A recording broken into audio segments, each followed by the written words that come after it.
الرحمن الرحيم وما من دابة في الأرض إلا على الله رزقها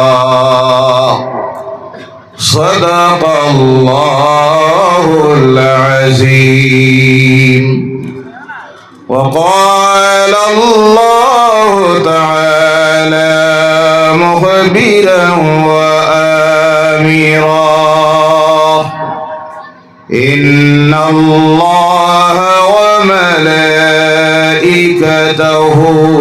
يصلون على النبي يا أيها الذين آمنوا صلوا عليه وسلموا تسليما بلغ العلا بكماله كشف الدجى بجماله حسنت جميع خصاله صلوا عليه محبت زبان چھڑ دیا بولون اللہم صل علی سیدنا مولانا محمد وعلى آله سيدنا مولانا عربের তরে মক্কার শহরে আমিনার ঘর যেথায় খুদার করুণা কৌসর হয়ে সেথায় জলসে বারংবার আল্লাহুম্মা সাইয়্যিদিনা মাওলানা মুহাম্মদ ওয়া আলি মাওলানা নবী আমার নূরের রবি নবী আমার মদিনায় ডাকতে আসি মাবুদ আল্লাহ একবার পৌঁছাও মদিনায় আল্লাহুম্মা سيدنا مولانا محمد وعلى آله سيدنا مولانا সামনের দিক থেকে সামনের খালি জায়গাগুলি কমপ্লিট করে করে পেছনের দিকে বসবেন খালি জায়গা সামনের দিকে রাখবেন না অনেক কষ্ট করে আপনাদের বসার সুযোগ করে দিতেছেন তারা আপনারা চাপিয়ে সামনের দিকে আসুন ও মহব্বতে আল্লাহ নামে জিকির করুন সুবহানাল্লাহ ওয়ালহামদুলিল্লাহ ওয়া লা ইলাহা ইল্লাল্লাহ সুবহানাল্লাহ ওয়ালহামদুলিল্লাহ ওয়া লা ইলাহা ইল্লাল্লাহ হাসবি রাব্বি জাল্লাল্লাহ ما في قلبي غير الله نور محمد صلى الله لا إله إلا الله سبحان الله والحمد لله لا إله إلا الله محمد رسول الله صلى الله عليه وسلم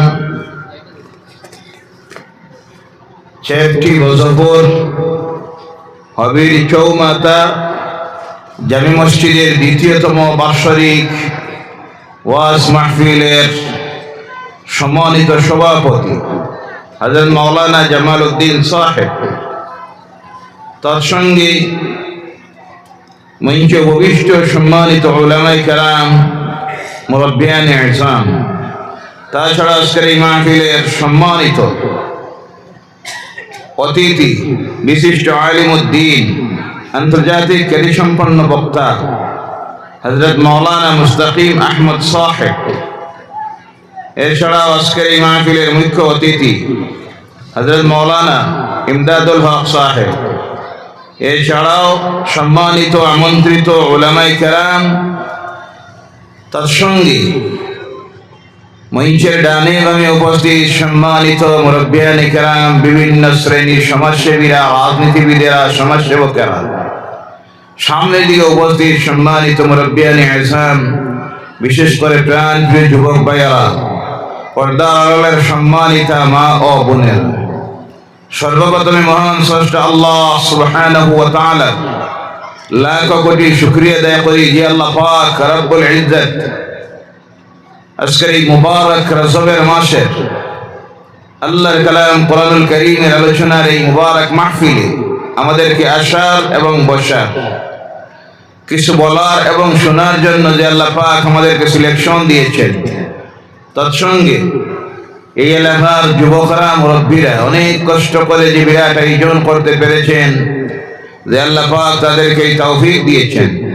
আমরা সকলে আল্লাহর গোলাম হিসাবে আলোচনা শুরুর পূর্বে আল্লাহর শিখানো ভাষায় তারই কালাম কোরআনুল কারীমের প্রথম শব্দ দিয়ে আল্লাহ শুকরিয়া আদায় করি। সকলে উচ্চ কণ্ঠে বলুন আলহামদুলিল্লাহ। ভাইয়েরা আমার, কিছুক্ষণ আগে একটু বৃষ্টি হয়েছে, এর কারণে আপনারা খুশি না নারাজ? জি, আওয়াজ করে কথা বলেন, খুশি না নারাজ? আলোচনা শুরু হতে একটু দেরি হলো, এর কারণে আপনারা কি বিরক্ত হয়েছে? এই বৃষ্টিটা দিয়েছেন কে? দেওয়ার মালিক কে? বন্ধ করার মালিক আল্লাহ। শুকরিয়া আদায় করি। যখন বৃষ্টি শুরু হলো আমরা মনে মনে ভাবতেছিলাম এখানে মাহফিল করা যাবে না, অন্যত্র ব্যবস্থা নিতে হবে, কিন্তু আলহামদুলিল্লাহ মুহূর্তের ভিতরে সেই আল্লাহ আবার সেই পরিবেশ তৈরি করে দিলেন, আমরা সেই মাহফিলে বসে আলোচনা করতে পারতেছি। আবার বলুন আলহামদুলিল্লাহ। এই সমস্ত কিছুর ব্যবস্থাপনা দেওয়া, মুহূর্তের মধ্যে মৃতকে জীবিত করা, জীবিতকে মৃত বানানি, বৃষ্টিকে শুকনায়, শুকনাকে বৃষ্টিতে রূপান্তরিত করে দেওয়ার সর্বশক্তি আছে কার? আরো জোরে বলেন কার? এবং সেই আল্লাহ পাক রব্বুল ইজ্জত যখন যে অবস্থা তৈরি করে, মুমিনেরা সেই অবস্থার উপরে খুশি থাকে। যারা খুশি থাকে তারাই হলো মুমিন। আমরা মুমিন হতে চাই কি চাই না? আওয়াজ করে বলবেন, চাই কি চাই না? তাহলে আল্লাহর পক্ষ থেকে যখন যা আসবে তার উপরে আমরা খুশি থাকবো, এটাই হলো মুমিনের পরিচয়। বৃষ্টি দিলেন আল্লাহ, আমরা খুশি। আল্লাহ আবার বন্ধ করে দিয়েছেন, তাও আমরা খুশি। বলুন আলহামদুলিল্লাহ। কিন্তু কমিটির কর্মকর্তা ভাইয়েরা অনেক কষ্ট করেছে, মাহফিলের প্রথম আয়োজন করতে গিয়ে অনেক কষ্ট করতে হয়েছে। আবার সব কিছু আপনাদেরকে বসার সুযোগ দেওয়ার জন্য সব আবার চেঞ্জ করতে হয়েছে, সব কিছু আবার চেঞ্জ করে আপনাদেরকে বসার যে সুযোগ করে দিল, যে কষ্টটুকু করতেছে তাদের জন্য দোয়া দেওয়ার প্রয়োজন আছে না নাই? আলোচনার পারম্পরিকতে আল্লাহর কাছে দোয়া রাখি, যারা এই মাহফিল দিয়েছেন, মসজিদ কমিটির কর্মকর্তা সহ যুবকেরা, আল্লাহ তাদের এই কষ্টকে কবুল করুক। সবাই বলেন আল্লাহুম্মা আমিন। আল্লাহ সুবহানাহু ওয়া তাআলা তাদের এবং আমাদের প্রত্যেকের জন্য এই মাহফিলটাকে যেন নাজাতের জরিয়া বানাইয়া দেয়। বলেন আল্লাহুম্মা আমিন। বাচ্চাগুলো সামনের দিকে দিবা না, দেখেন একটার অবস্থা, একটা টফি নাই, একটা জি সব ফের উঠাই দিন, উঠাই দিন। আজকে সবসময় আপনাদেরকে বলেছিলাম সামনের দিকে চাপিয়ে আসার, সময়টা নষ্ট করবেন না, অনেক সময় নষ্ট হয়ে গেছে ওয়েদার খারাপ হওয়ার কারণে। চাপাই আসুন আপনারা সামনের দিকে, ছোট বাচ্চাগুলি পিছনের দিকে দিয়ে দেন, পিছনের দিকে। এগুলি বড় মানুষের সামনে দিলে তো বেয়াদবি হয়। সব মাহফিলে গেলে দেখা যায় ছোট বাচ্চাগুলি সামনে আর মুরব্বীরা যুবকেরা পিছনে। আজীব অবস্থা আমাদের। যারা তার তো পিছনে, আমরা এরারে দিয়ে আগে মানে আমাদের চলাটা হইলই উল্টা। জি, আমরা মসজিদে গেলে 1 নম্বরে আগের সবে কারারে দেই। জি, বাচ্চারা দেই আপনারা 1 নম্বর সবে। জি, মসজিদে গেলে 1 নম্বর সবে কারে দেই? মুরব্বী যারা, আলিম ওলামারা যারা। আর ওয়াজের মাহফিলে আইলে সামনে দেই কারে? সব ছোট বাচ্চাই বলি। আজীব হালত। এবং অনেক বাচ্চাগুলির সামনের দিকে এসে বসে, যখন মিজাজ নষ্ট হয়ে যায়। টুপি নাই একটারও মাথায়। নাউজুবিল্লাহ বললেন না? জি, নাউজুবিল্লাহ বলেন না? আমাদের যে পরবর্তী প্রজন্ম কোন অবস্থায় যাইতেছে, কি পর্যায়ে যাইতেছে, দেখলে কিছু চিত্র দেখলে তা অনুমান করা যায়। যেখানে আগে আমরা দেখতাম ওয়াজের মাহফিল যখন কোনো এলাকায় হইতো, তো এলাকার বাচ্চা যারা এটা ঈদের দিনের মতো ভাবত। সকাল থেকে গায়ে পাঞ্জাবি, মাথায় টুপি, লুঙ্গি থাকতো। এখন তো লুঙ্গির বিদায় বহুত আগে হয়ে গেছে। এরপরে শবে বরাত, শবে কদরের দিন রাত্রি যখন আসতো, তো সকাল থেকে দেখা যাইতো গায়ে পাঞ্জাবি, মাথায় টুপি, পরিধানে লুঙ্গি বা পাজামা। এখন সকাল থেকে তো দূরের কথা, মাহফিলে গিয়ে বসে যায় ছোট থেকে বাচ্চার থেকে জওয়ান, মাথায় টুপিও নাই, পাঞ্জাবির তো আর কথাই নাই। কথা ঠিক কি না? যারা আজকে জাতির ভবিষ্যৎ, যারা একদিন এইভাবে মাহফিলের দায়িত্ব নিবে, মসজিদের প্রেসিডেন্ট সেক্রেটারি হবে, সমাজের দায়িত্ব নিবে, এদের যদি এই সময়টা গড়ে ওঠার সময় যদি এই হয় চরিত্র, তাহলে কিছু অনুমান করা যায়নি না এই জাতির ভবিষ্যৎ কি। কথা ঠিক কি না? আসলে দুষ্টাদেরকে দিয়ে লাভ নাই। এই বাচ্চাটা যখন ঘর থেকে বাইর হয়েছে, তার মায়ের কাছে যদি দিনদারি থাকতো, ইমানদারি থাকতো, আমল থাকতো, বাবার কাছে যদি থাকতো, কমপক্ষে মা বলতো, বাবারে আজকে জিন প্যান্টের দরকার নাই, স্পোর্টিং গেঞ্জিটা আজকে খুলে রেখে দে, ওয়াজের মাহফিলে যাইতে সৎ, পাঞ্জাবিটা গায়ে লাগা, মাথায় টুপিটা দে। কিন্তু এই অবস্থা আজকে চলতেছে, আমাদের সমাজটা ধ্বংসের দিকে চলে যাইতেছে। কারণ মার এর খেয়ালই নাই, তো মারও সেই চরিত্র, বাবার সেই চরিত্র, যার কারণে দেখা দেখি বাচ্চাদের এই চরিত্র হচ্ছে। আল্লাহ এদেরকে হেদায়েত করো। সকলে বলেন আল্লাহুম্মা আমিন। আরো জোরে বলেন আল্লাহুম্মা আমিন। ভাইরা আমার, আল্লাহ রাব্বুল আলামিন এমন এক কিতাব আমাদের মধ্যে দিলেন, এই কিতাবকে আল্লাহ যুগ উপযোগী বানিয়ে দিলেন দুনিয়ার মানুষের জন্য। আরাম দেন না। আল্লাহ রাব্বুল আলামিন যে সময় পৃথিবীতে যে নবীকে আল্লাহ পাঠাইতেন, সেই নবীকে পাঠাইতে গিয়ে আল্লাহ দেখতেন দুনিয়ার পরিস্থিতি কেমন, অবস্থাটা কেমন, কি জিনিসের প্রভাব তখন পৃথিবীতে চলতেছে। এর মোকাবিলার মতো ক্ষমতা দিয়ে আল্লাহ পাক এই পৃথিবীতে তার নবীদেরকে প্রেরণ করতেন। যেমন আমরা দেখি কোরআন নামের ইতিহাসকে যদি পর্যালোচনা করা হয়, তাহলে দেখা যায় এই পৃথিবীতে এক সময় সবচেয়ে বড় যে জালেম ছিল, তার নাম ছিল ফেরাউন। কে ছিল? ফেরাউন। তাই ফেরাউনের মতো জালিমের সামনে আল্লাহ পাক যে নবীকে প্রেরণ করতেছেন, সেই নবী সাধারণ নবী হলে হবে না। আল্লাহ প্রেরণ করলেন সমস্ত নবীদের মধ্যে যার মিজাজ সবচেয়ে গরম, সেই মূসা আলাইহিস সালামকে। বলেন সুবহানাল্লাহ। তার কারণ আল্লাহ দেখতেছেন ফেরাউনের সামনে মোকাবিলার মতো এমন মিজাজ গরম নবীর প্রয়োজন, না হয় জালিমকে কন্ট্রোল দেওয়া যাবে না। আল্লাহ তখন দেখলেন সেই সময় পৃথিবীতে সবচেয়ে বেশি প্রভাব ছিল জাদুর। এর জন্য আল্লাহ পাক ওই জাদুর মোকাবিলার মতো ক্ষমতা দিয়ে, মুজিজা দিয়ে আল্লাহ যাকে প্রেরণ করলেন, তিনি হলেন আল্লাহর নবী মূসা আলাইহিস সালাম। সুবহানাল্লাহ।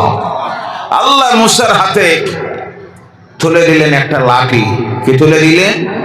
একটা লাঠি। সরাসরি মূসার হাতে নয়, ওই লাঠিটা এসেছিল হযরত আদম আলাইহিস সালামের হাত ধরে জমিনের মধ্যে। জান্নাত থেকে যখন তিনি এসেছিলেন, ওই লাঠিটা জান্নাতের একটা গাছের ডাল হাতে করে নিয়ে এসেছিলেন। ক্রমান্বয়ে ওর হাত থেকে শীশ আলাইহিস সালাম এরপরে সুলাইমান, দাউদ ধরে ধরে হাত পরিবর্তন হয়ে লাঠিটা এসে পৌঁছে গেল হযরতে শুআয়ব আলাইহিস সালামের কাছে। আর ওই শুআয়ব আলাইহিস সালাম সেই লাঠিটা উপহার স্বরূপ দিলেন তার মেয়ের জামাই হযরতে মূসা আলাইহিস সালামের হাতের মধ্যে। বলে সুবহানাল্লাহ। আল্লাহ রাব্বুল আলামিন মূসা যখন আল্লাহর দ্বীনের দাওয়াত দেওয়া শুরু করলেন, ফেরাউনের সামনে গিয়ে বিভিন্ন নাম্বার ইতিহাস কোরআন পড়ে দেখবেন, কোরআন ইতিহাসে আল্লাহ পাক সমস্ত ঘটনাকে বিস্তারিতভাবে উল্লেখ করেছেন। সর্বশেষে ফেরাউন যখন আল্লাহ দাবি করলো, বলল আমি নিজে আল্লাহ, আমার আল্লাহ রাব্বুল আলামিন দেখলেন এবং এখন সীমাটা লঙ্ঘন করে তার শেষ সীমায় পৌঁছে গেছে, এখন এর কন্ট্রোল দেওয়ার প্রয়োজন। এতদিন আল্লাহ ছাড় দিয়েছিল, এখন আল্লাহ দেখলো আর ছাড়লে হবে না। অপরাধীদেরকে, নাফরমানদেরকে, জালেমদেরকে আল্লাহ ছাড় দে, ছেড়ে দে, কথা বোঝা যা, ছাড়ি দেয় না। ভাইরা আমার, এবার যখন দাবি করল ক্ষমতায় বসার পর অনেকের এমন অবস্থা তৈরি হয় 5, 10, 15 বছর ক্ষমতায় থাকার পর অনেক সময় দেখা যায় অনেক জালিম মনে মনে ভাবে চিরস্থায়ী আমি ক্ষমতায় বসে গেছি, এই ক্ষমতার থেকে আমাকে সরানোর কেউ নাই। আওয়াজ করে বলবেন ক্ষমতায় বসায় কে? ক্ষমতার থেকে নামানির ক্ষমতা আছে কার? আরো জোরে বলেন কার? ভাইরা আমার, অনেক সময় দেখা যায় টাকা পয়সা অবৈধভাবে ইনকাম করার কারণে কেউ ধন সম্পদের মালিক যখন হয়ে যায়, গরিব মানুষের উপরে, দরিদ্র মানুষের উপরে জুলুম অত্যাচার চালায়, তারা হাবভাবে চাল চলনে তখন বোঝা যায় এই দুনিয়ায় তার চাইতে বড় ক্ষমতাশীল কেউ নাই। ফেরাউন ক্ষমতায় বসলো 24 বছর বয়সে, ক্ষমতায় থাকলো 66 বছর, মারা গেল যখন তার বয়স ছিল 90 বছর। কত বছর? 90 বছর। কি পরিমাণ জুলুমি চূড়ান্ত সীমায় গিয়ে পৌঁছলো। 50,000-এর মতো নিরপরাধ ছোট ছোট বাচ্চাদেরকে হত্যা করলো। বলেন নাউযু বিল্লাহি মিন যালিক। আল্লাহ নবী মূসা আলাইহিস সালাম যখন তার কাছে দ্বীনের দাওয়াত দেওয়া শুরু করলেন, বলল মূসা রে, আল্লাহ বাকে, আল্লাহ কে? আমি নিজেই তো আল্লাহ, আনাল্লাহ। বলেন নাউযু বিল্লাহ। সে তার নিজেকে নবী বলে যখন দাবি করল, আল্লাহ নবী মূসা আলাইহিস সালাম আল্লাহর কাছে বলেন, আল্লাহ বলেন তুমি চিন্তা করো না, আমি আল্লাহ ব্যবস্থা নিতেছি। আরে একদিন মূসা আলাইহিস সালামের কাছে বলল, মূসা রে, আর ঝগড়া করে লাভ নাই, তুমি বলো লা ইলাহা ইল্লাল্লাহ, কে আরেকজন তোমার আল্লাহ আছে যার সমতুল্য কেউ নাই, সমকক্ষ কেউ নাই, আমি নিজেই তো বলি আমি আল্লাহ, তাহলে আর ঝগড়া করে লাভ নাই, তোমার আল্লাহ আর আমার মধ্যে যেন ফয়সালাটা হয়ে যায় কার শক্তি বেশি। বলো নাউযু বিল্লাহি মিন যালিক। অনেক লম্বা ঘটনা। তারপর আল্লাহ নবী মূসা আলাইহিস সালামকে বলল আগামীকালই ময়দানে যাওয়ার জন্য, সেখানে প্রমাণিত হবে। মূসা আল্লাহর কাছে আরজ করেন, আল্লাহ বলেন তুমি চিন্তা করিও না, আমি আল্লাহ আসার প্রয়োজন নাই, তুমি মূসাকে আমি আল্লাহ সেই পাওয়ার দিয়ে দিয়েছি, তুমি চলে যাও। মূসা আলাইহিস সালাম পরের দিন চলে গেলেন। ফেরাউন ডাক দিল, এ মূসা তোমার আল্লাহ কোথায়? তিনি বললেন আমার আল্লাহ আসার প্রয়োজন নাই, আমি আল্লাহর নবী তোমার জন্য যথেষ্ট। সুবহানাল্লাহ। ঘটনা সেখানে যাওয়ার পর হলো কি, ফেরাউনের সঙ্গে ধার জাদুকরেরা অগণিত সাপ ছাড়া শুরু করলো। মূসা চিন্তা করেন আল্লাহ এখন করে কি? আল্লাহ বলেন লা তাহজান ইন্নাল্লাহা মা'ানা, তুমি চিন্তা করিও না, আমি আল্লাহ তোমার সঙ্গে আছি। সুবহানাল্লাহ। ও মূসা রে, তোমার হাতে এটা কি? আল্লাহর জানা আছে। তারপর আল্লাহ জিজ্ঞাসা করেন ওয়া মা তিলকা বিয়ামিনিকা ইয়া মূসা, ও মূসা যে তোমার হাতে কি? মূসা জবাব দেন ক্বালা হিয়া আসায়া, আল্লাহ এটা তো একটা লাঠি। আল্লাহ বলেন লাঠিটা তুমি ছেড়ে দাও। আর ছাড়তে গিয়ে আমার আখির জবানের নবীর কাছে আমি যে কিতাব প্রেরণ করব, সেই কিতাবের একটা বাক্য, একটা আয়াত তুমি তিলাওয়াত করো। ও মুসা, লাঠিটা ছাড়তে গিয়ে তুমি তিলাওয়াত করো, বিসমিল্লাহির রহমানির রহিম। জানা আছে আপনাদের এটা? জি, সবার জানা আছে? তাহলে তিলাওয়াত করলাম না, করলে গুনাহ না নেকি? জি, এই কথাও জানা নাইনি, গুনাহ না নেকি? নেকি। তাহলে নেকির কাম করতে এত পিছনে কেন? যখন আল্লাহর কালাম থেকে তিলাওয়াত করা হয়, সঙ্গে তিলাওয়াত করলে গুনাহ হইব না নেকি হইব? তাহলে আপনারা করলেন না। ওয়াজ তো সব জানা আছে, কিন্তু বাস্তবে আমলে নাই। তার বাস্তব প্রমাণ দেখলেন। আল্লাহর কালাম থেকে আমি তিলাওয়াত করলাম, আর আপনারা বোবার মতো ছাইয়া আসেন, একটাবার মুখ খুললেন না। দিল মুর্দা হয়ে গেছে গুনাহ করতে করতে গিয়ে। দিল মুর্দা হয়ে যাওয়ার কারণে জবান দিয়ে আল্লাহর কালামের তিলাওয়াত বাইর হয় না। ও আমার ভাইরা, যখন ছাড়লেন লাঠি আর সঙ্গে যখন তিলাওয়াত করলেন আমার আল্লাহর কালামের সেই আয়াত, পড়ুন আবার, বিসমিল্লাহির রহমানির রহিম। সঙ্গে সঙ্গে ওই লাঠি আর লাঠি রইল না, বিরাট অজগরের সাপের রূপ ধারণ করলো। আর জাদুকরদের সব সাপ তার পেটের ভিতরে ঢুকা আরম্ভ করলো। ঢুকতে ঢুকতে সব শেষ। কারণ চিন্তায় পড়লো, এটা তো আরো মারাত্মক দেখি, আমার জাদুকরের চাইতে আরো বড় পাওয়ারফুল জাদুকর দেখি। আসলে এরা জাদুকর নয়, এরা হলেন আল্লাহর নবী। আর তারা যেটা ক্ষমতা দেখান, এর নাম হয় মুজিজা। এর নাম, যখন সব ঢুকে গেল, তার সঙ্গে বিশিষ্ট যা জাদুকর বলেছিল, তার থেকে কোন তাফসীরের মধ্যে আসতেছে 700, কোন তাফসীরের মধ্যে আসতেছে 70 জন বিশিষ্ট জাদুকর তখন পড়ে নিল, লা ইলাহা ইল্লাল্লাহু মুসা কালিমুল্লাহ। বলো আল্লাহু আকবার। ঘটনা বলা আমার উদ্দেশ্য নেই, আমার উদ্দেশ্য হলো আল্লাহ জমিনে যে পরিস্থিতি থাকে, তখন যে নবীকে পাঠায় তার মোকাবিলার মতো ক্ষমতা দিয়ে আল্লাহ প্রেরণ করে।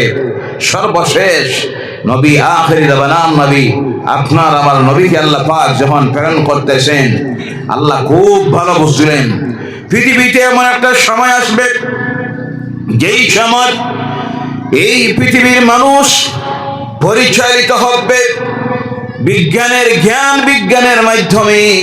পৃথিবী এক সময় পরিচালিত হবে কম্পিউটারের মাধ্যমে, ইন্টারনেটের মাধ্যমে, স্যাটেলাইটের মাধ্যমে, এরপরে এইভাবে বিভিন্ন কিছুর মাধ্যমে, যখন রিমোটের মাধ্যমে পৃথিবী পরিচালিত হবে, সেই সময় যদি আমার দেওয়া কিতাব, সর্বশেষ কিতাব কোরআনুল কারীম যদি গুজামিলের কিছু কথা বলে, অযৌক্তিক যদি কথা বলে, দলিল ছাড়া যদি কথা বলে, বানাওট কথাগুলি যদি বলে, সেই সময়ের ওই উন্নত পৃথিবীর মানুষ, শিক্ষিত সমাজ, তখন এই কোরআনকে তারা গ্রহণ করবে না, কোরআন থেকে দূরে সরে যাবে। এর জন্য আমার আল্লাহ রাব্বুল আলামিন এই কোরআনুল কারীমকে এমন এক কিতাব বানিয়ে দিলেন, গোটা কোরআনের ফার্স্ট টু লাস্ট আল্লাহ জ্ঞান বিজ্ঞান দিয়ে ভরপুর করে দিলেন। সুবহানাল্লাহ নাই? আরো জোরে বলেন সুবহানাল্লাহ। এর জন্য আল্লাহ বলছেন, বিসমিল্লাহির রহমানির রহিম, ইয়াসিন ওয়াল কুরআনিল হাকীম। বল সুবহানাল্লাহ। ওয়াল কুরআনিল হাকীম, এই কোরআন বিজ্ঞানময়। সুবহানাল্লাহ। আজকের আধুনিক বিজ্ঞানের এই পৃথিবীর মানুষ যত কিছু বাইর করতেছে, আধুনিক বিজ্ঞানের যত টেকনোলজি বাইর করতেছে, রিসার্চ করে করে গিয়ে পৃথিবীতে যত নতুন জিনিস আবিষ্কার করতেছে, দেখা যাইতেছে সব বাইর করতেছে আমার আল্লাহর কালাম কোরআনুল কারীম থেকে। বলে সুবহানাল্লাহ। কিন্তু আফসোস, সেই সময় আমরা যারা মুসলমান, যাদের ঘরে আছে আল্লাহর কালাম কোরআন, আমরা এখন পর্যন্ত পড়াও জানি না, তার অর্থ বুঝি, যার কারণে এই জাতির এই সমাজের মানুষের সবচেয়ে বেশি আল্লাহর নাফরমানির দিকে যাওয়ার অন্যতম কারণ হলো কোরআন না পড়া, কোরআন না বুঝা। ওয়াজের মাহফিলের শেষ নাই, কত যে মাহফিল হইতেছে প্রতিদিন, ইশারু সাদের মাহফিল, উরুসের মাহফিল, ওয়াজ মাহফিল, ঈদে মিলাদুন নবীর মাহফিল, শবে বরাতে আলোচনা, শবে কদরে আলোচনা, ঈদের দিনে ঈদগাহে আলোচনা, শুক্রবারে জুমার নামাজের আগে আলোচনা, আলোচনার শেষ নাই। কিন্তু জাতির সমাজের মানুষের চরিত্রের পরিবর্তন হচ্ছে না। তার কারণ হলো যাদের সামনে আপনি কথা বলতেছেন, তারা নিজে যদি কোরআন পড়া না শিখে, নিজে যদি কোরআন না বুঝে, আপনি সাময়িক 2 ঘন্টা, 4 ঘন্টা, আধা ঘন্টা, 1 ঘন্টা বক্তব্য রাখলেন, শুনলো, বাড়িতে উঠে গেল, আবার বিদায় হয়ে গেল। কথা বোঝা যায়? ভাইরা আমার, নামাজ পড়ি, নামাজের সংখ্যা বেড়েছে, কিন্তু নামাজের চরিত্রের পরিবর্তন হয় না।